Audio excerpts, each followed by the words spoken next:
Hello there, and welcome to Exploring Music. This is Bill McGlaughlin. Our theme this week is the symphony, and perhaps not the most famous sorts of symphonies like Beethoven's Fifth, or maybe Tchaikovsky's Fifth, or Mahler's Fifth, or Shostakovich's Fifth, or Sibelius' Fifth, or all those other good fifths. What we're trying to figure out is how the composer of all those good fifth symphonies got the wonderful form in which to compose their work. So we're going way back toward the beginning. In today's show, I thought we would start in the north with a composer who was born in Bavaria on the day after Christmas in the year 1687. His name is Johann Georg Pisendel. He was one of the greatest violinists of his time. He was going to go to the university at Leipzig. He stopped off in Weimar, and there he got to know Johann Sebastian Bach, who was 2 years older than Pisendel. Although they're both German composers born in that period, right around 1685, their music is very different. Pisendel traveled a lot as a virtuoso violinist, got to know French style and Italian style firsthand. He went and studied in France. He went to Venice and studied with Vivaldi.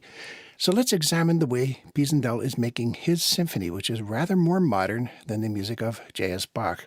For one thing, Pisendel writes his symphony on a theme, a rather short piece made up of fragments.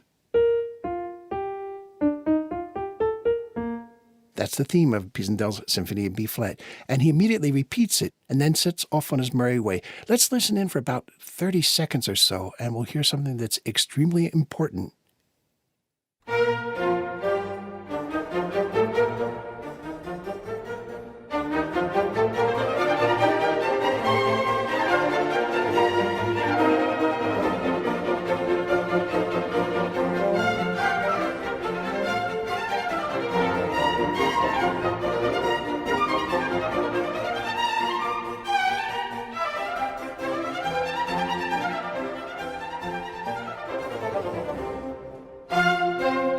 Wow, did you hear that? That's our old friend, which we think goes like this in B-flat major. But we just heard it played now. He's moved from the tonic of B-flat major to the dominant F major. He uses that same theme transposed up a fifth. And that is an essential part of symphonic form, what we actually call sonata allegro form, which has to do with the first movement and the shape of it, of not only the symphony, but also the concerto and the string quartet and the sonata itself. That's where it gets the name.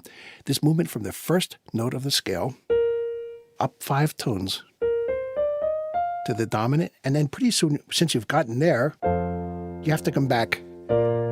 And that, in essence, is one of the bits of tonal architecture which makes this symphony so appealing. And then a classic element of the symphony, it has a minuet with a trio. This is an orchestra of 2 flutes, 2 oboes, and 2 horns. We're seeing this pairing up of instruments. There is the building of the family that makes up the symphony orchestra.